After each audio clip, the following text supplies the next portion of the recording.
जय हिंद, नमस्कार, स्वागत आप सभी का बहुत बहुत लाइव टाइम्स डिजिटल पर। और हम तीनों की तरफ से आप सबका बहुत बहुत स्वागत। तो बांग्लादेश को लेकर के आज भी बड़े डेवलपमेंट्स हैं। बांग्लादेश को लताड़ भी लगी है, बांग्लादेश में खुद घमासान भी छिड़ गया है, जो हम इसी मंच से आपको पहले भी कह चुके हैं कि जनता ही इन सिरफिरों को वापस उतारेगी, जमीन पर पटकेगी। उस सिलसिले की शुरुआत आज हो गई है, ये भी बताएंगे राजेश जी।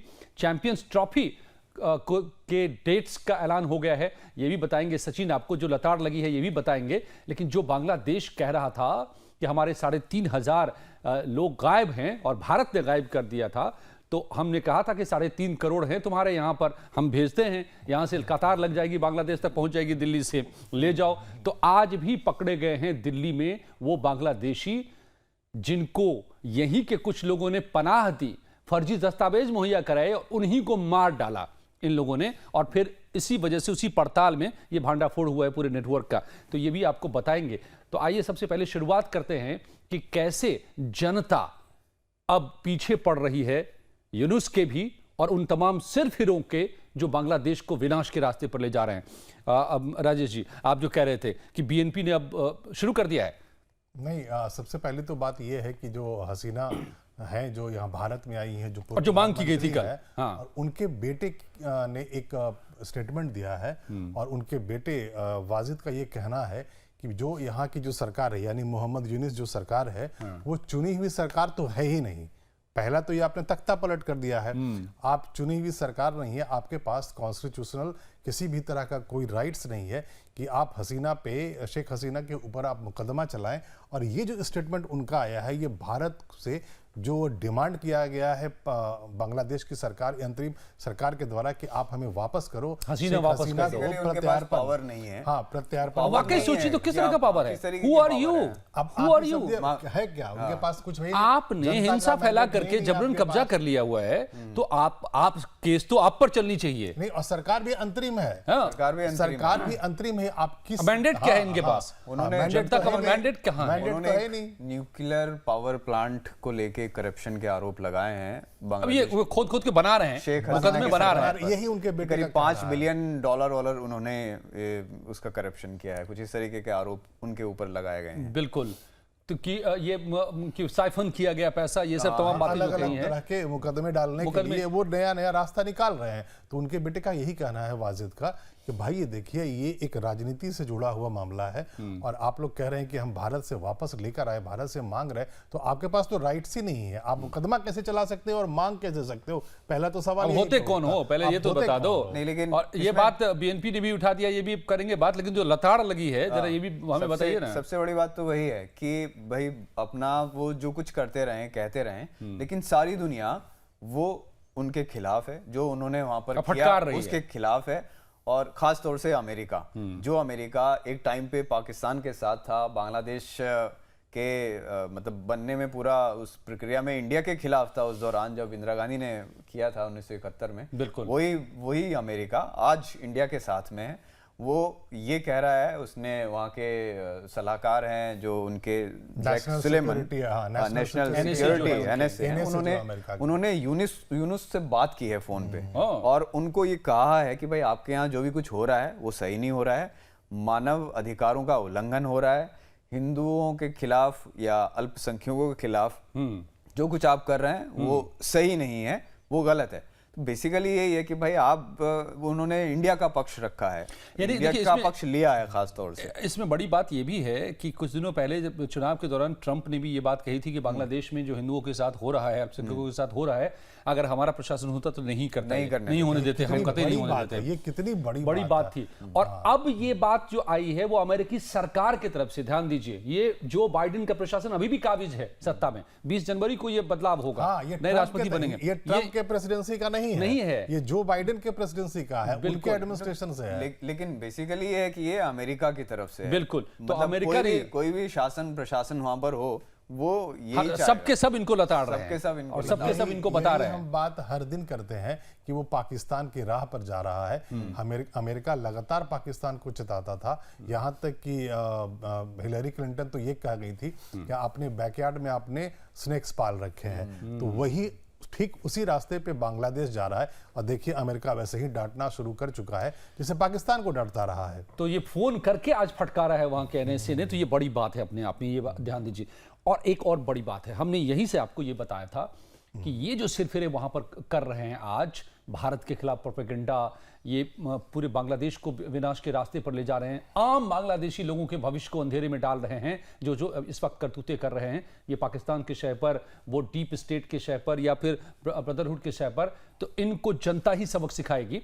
और जनता की नुमाइंदगी लोकतंत्र में कौन करते हैं? पार्टियां करती हैं, नेता करते हैं। और पार्टियों ने, बीएनपी ने यह सवाल उठा दिया है कि चुनाव में इतनी देर क्यों? ये जो आप बता रहे थे राजेश जी, ये क्या जानकारी है कि बीएनपी ने, जो वहां की पार्टी है, खालिदा जिया की पार्टी है, बेसिकली आपस में वो लोग, उनकी तकरार हो गई है, वो लोग आपस में भी उनकी नहीं बन रही है, मतलब उनकी और यूनुस सरकार की। मतलब यहाँ पे वही है कि भाई आपने पहले शेख हसीना को अपने देश से बाहर निकाल दिया, अब लग ये रहा है कि मोहम्मद यूनुस इलेक्शंस का जो टाइम है वो कह रहे हैं कि 2025 दिसंबर या 26 के शुरू में करेंगे। तो जो आप जो कह रहे थे खालिदा जिया की जो पार्टी है, अब उसे ये बर्दाश्त नहीं हो रहा है कि आपने जनता को गुमराह करके अपने हाथ में इंतरिम सरकार तो बना लिया, लेकिन आप चुनाव नहीं करवा रहे हैं। हाँ, यही आप कह रहे हैं। ये बिल्कुल, तो ये अपने आप में बहुत बड़ी बात मुझे इसलिए लग रही है क्योंकि अगर पार्टी इनके खिलाफ जैसी कोई होती है, एक नेशनल पार्टी, वहां की नेशनलिस्ट पार्टी नाम भी है उसका, बीएनपी जो है बांग्लादेश नेशनल पार्टी, वो अगर खिलाफ होती है, वो अगर इनके खिलाफ ये बयान आप देना शुरू कर चुकी है, जिसको कि मिलाकर साथ में ले जा रहे थे, खालिदा जिया से इन्होंने मुलाकात की थी। यहाँ पे खालिदा जिया के बारे में बताना ये बहुत जरूरी है कि उनका जो माइंडसेट रहा था वो कभी इंडिया फ्रेंडली नहीं रहा था। वो ऐसा कह रही है, बिल्कुल, वो भी अगर इनके खिलाफ हो रही है तो उनको समझ में आ रहा है कि ये लोग किस राह पर जा रहे हैं। और अगर एक पार्टी जिसको कि ये इन्होंने भगाया नहीं है, जिस पर कोई आरोप फिलहाल नहीं है इनका, कि जैसे खालिदा ये हसीना को भगा दिया, उनकी पार्टी को मारा पीटा लोगों को, और उनको एक तरह से राजनीति से किनारे कर दिया हुआ है, लेकिन खालिदा जिया के साथ ऐसा नहीं है। वो अभी भी मेन स्ट्रीम में वहां पर मौजूद हैं, वो उनकी पार्टी मौजूद है। अगर वो ये सवाल अब उठा दे रही हैं तो ये इसकी शुरुआत आप समझ लीजिए कि ये जो सिरफिरे बैठे हुए हैं इस वक्त में, जो चेहरा बना के बैठे हैं यूनुस को, अब उनके खात्मे की शुरुआत एक तरीके से हो गई है। अमेरिका की लताड़ हो, भारत अब आंख दिखाना शुरू कर चुका है। भारत बिल्कुल नहीं चाहता कि संबंध बिगड़े, भारत बहुत संयम से काम ले रहा है, लेकिन भारत अन्य शक्ति के संदेश भी दे दिए हैं, चेतावनी दे दी है। लेकिन भारत के लिए सबसे बड़ा कंसर्न है कि जो वहां से बांग्लादेशी आते हैं इंडिया में और यहाँ का वोट बैंक बढ़ाते हैं, दिल्ली में पकड़े और दिल्ली में आज और 1000 की पहचान हो गई है दिल्ली में, 1000 लोगों की पहचान भी हो गई है, लाखों है फेक आईडी बनाने वाले पकड़े गए हैं। मतलब तो ये जो पूरा जो चल रहा है ना, ये बहुत बड़ा खतरा है इसके लिए। ये बड़ा दिलचस्प है अपने आप में। वही बात कि 3,500 की बात वो कर रहे थे, 3 करोड़ एक आंकड़ा बताता है कि यहाँ पर 3-4 करोड़ हैं बांग्लादेशी, और ये मुद्दा भी इस बार के दिल्ली के चुनाव में बना हुआ है। और यहाँ बीजेपी का ये मुद्दा है कि ये जो अवैध घुसपैठिए हैं उनको फर्जी वोटर कार्ड बना करके उसका इस्तेमाल किया जा रहा है। आम आदमी पार्टी पर ये आरोप है। ये तो हमारे देश की भीतर की बात है, चलिए। लेकिन उसमें आज बड़ा डेवलपमेंट ये है कि दिल्ली पुलिस एक मर्डर के मामले की पड़ताल कर रही थी, तो पता चला कि जो मारा गया वो खुद बांग्लादेशियों को यहां पर लाता था और बांग्लादेशियों के लिए कागजात मुहैया कराता था। अपने घर पे उसने 4 बांग्लादेशियों को ठहराया हुआ था, और उन्हीं 4 बांग्लादेशियों ने बाद में इनसे खटपट भी इनको मार डाला। और उसी केस की पड़ताल भी तो सारा भंडाफोड़ हुआ है। और उस भंडाफोड़ में पता चल रहा है कि 20 रुपए में सर्टिफिकेट मिलते हैं, आधार कार्ड 20 रुपए में, डेथ सर्टिफिकेट 20 रुपए में, बर्थ सर्टिफिकेट 5 रुपए में भी सर्टिफिकेट, 2 रुपए में सर्टिफिकेट।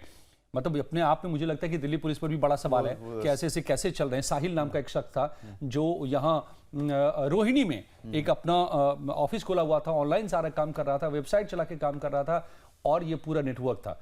तो ये तो बांग्लादेश की हालत है। नहीं, इसमें एक कि वहां से लोग भाग के आ रहे हैं। एक अच्छा आंकड़ा मैं आपको इसमें बताता हूँ। करीब 20-25 साल पहले सन 2000 में भारत के गृह सचिव थे माधव गोडबोले। उन्होंने एक रिपोर्ट दी थी भारत सरकार को, जो बड़ी सीक्रेट रिपोर्ट थी। उसमें उन्होंने उस वक्त उन्होंने कहा था कि करीब 1.5 करोड़ बांग्लादेशी घुसपैठिए अवैध रूप से इंडिया में। आप कब की बात बता रहे हैं? ये 2000 की बात में बता रहा हूं। 2000 की 24 साल निकल गए।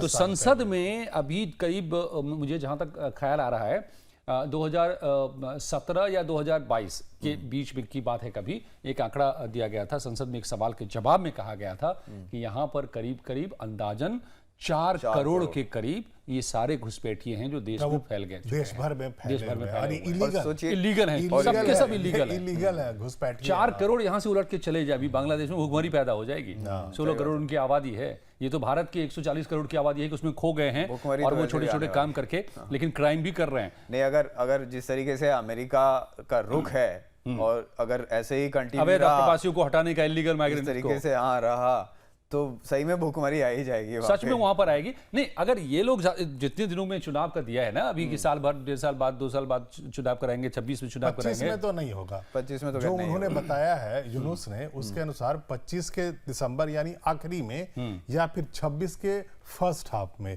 आप जनवरी फरवरी मार्च कुछ भी मान सकते हैं, तो 1 साल तो वहां पर अभी आम चुनाव नहीं होना है। लेकिन तब और अगर इसीलिए इतने दिन खारिज रह दिया। गए तो सर इसीलिए आप फुटबॉल हो कह रहे जाएगी हैं। आपस में। यही आप बता रहे थे, यही बता रहे थे आप। तो वहां के हालात खराब होंगे और ये बात समझ रही है, बीएनपी भी समझने लगी है और पूरी दुनिया भी समझ रही है। अब जल्दी से एक चैंपियंस ट्रॉफी वाली बात भी अपडेट दीजिए सचिन। चैंपियंस ट्रॉफी शुरू होने वाली है, उसके डेट्स भी आ गई हैं। पहला ही मुकाबला हमारा 20 फरवरी को दुबई में खेला जाएगा बांग्लादेश के साथ।